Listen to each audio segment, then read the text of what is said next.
Hello and welcome to Read Aloud 3, where it's you, me, and the Trinity.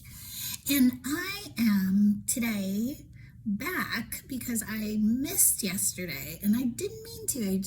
Obviously, I think I never mean to, but I thought that of all the days that I have available, all of the days in this next week that are really kind of loaded with stuff, that yesterday would have not been a day that I missed, but I make up for yesterday with today, and I may not be back on for the next couple, and I just will give you that, so I give myself a little bit of,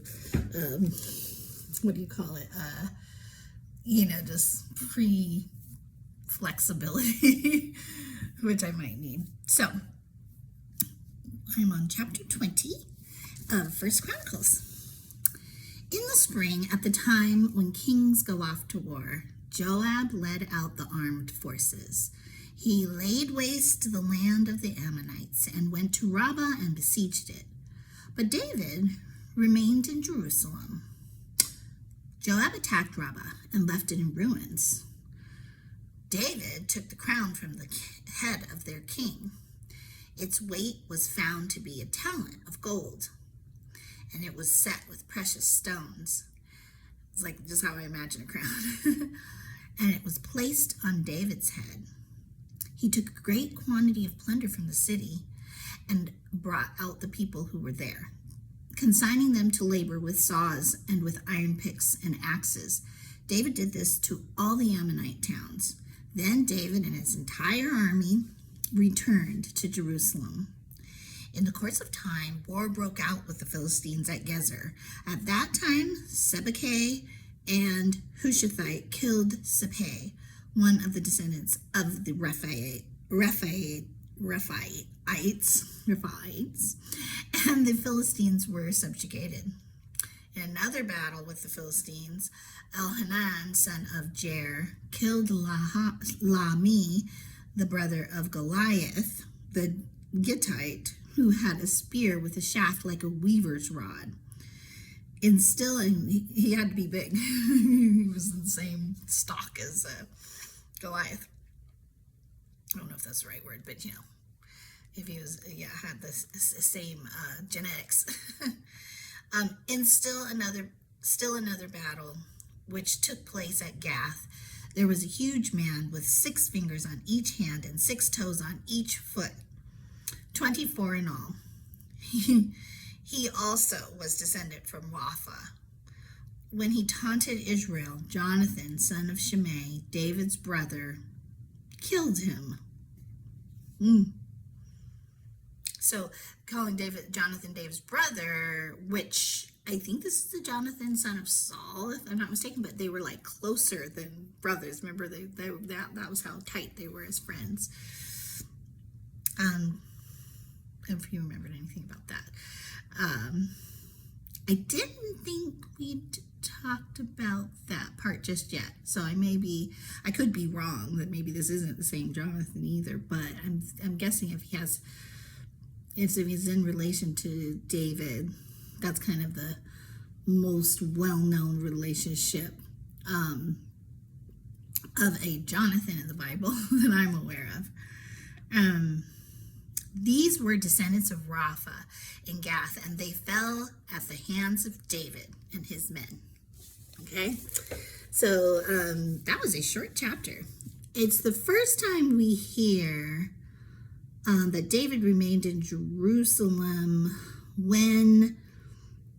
at the time when kings went off to war.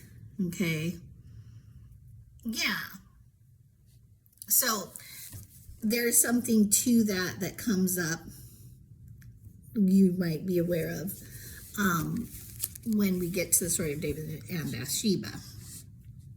So it's just a thing where I've heard this in many sermons about, that incident, that everyone, if David as a king was doing his duty, he would have been going off to war and not laying behind and letting everybody else do it. He was definitely capable, as we can see, many times over. it just also speaks to, now I think many times people kind of want to gain a high position. Like maybe they're going for that. They don't want to become king, in other words, so that they don't have to do all the work that,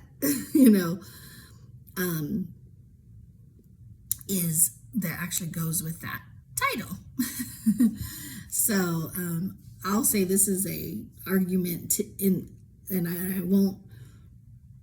I'm not justifying like in the Bible times when polygamy was a thing, like with King David, and he had multiple wives. But I've heard, I guess what I'm trying to say is when people think that, that's wasn't something that was outlawed by the Bible, because there's incidents of people doing it and they were allowed to. And that is true. Except there's usually a lot of mayhem that comes about because of it.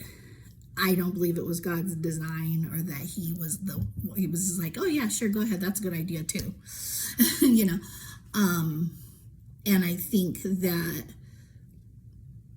if somebody is what's the word, proposing that as an idea, ask them, are you wanting to take the responsibility that really takes? You want to marry multiple people when marrying one is such a huge responsibility? Okay, if that's what you're talking about, maybe you might want to, maybe there's an idea there that you can consider. But then, test it against, what God's model to us is, in the Bible, and how he created the man and the woman to become one. So I think that's just something, we do try to try to get this authority place for our own ease and sake. And really, people who are in those positions should be the ones who are doing the most, right? Taking on a huge responsibility. So, yeah, that's just something that came out of that chapter for me. So let me know what you think in the comments below, and I will try to get to them as soon as possible, I hope. Look forward to the next time we read together. God bless you.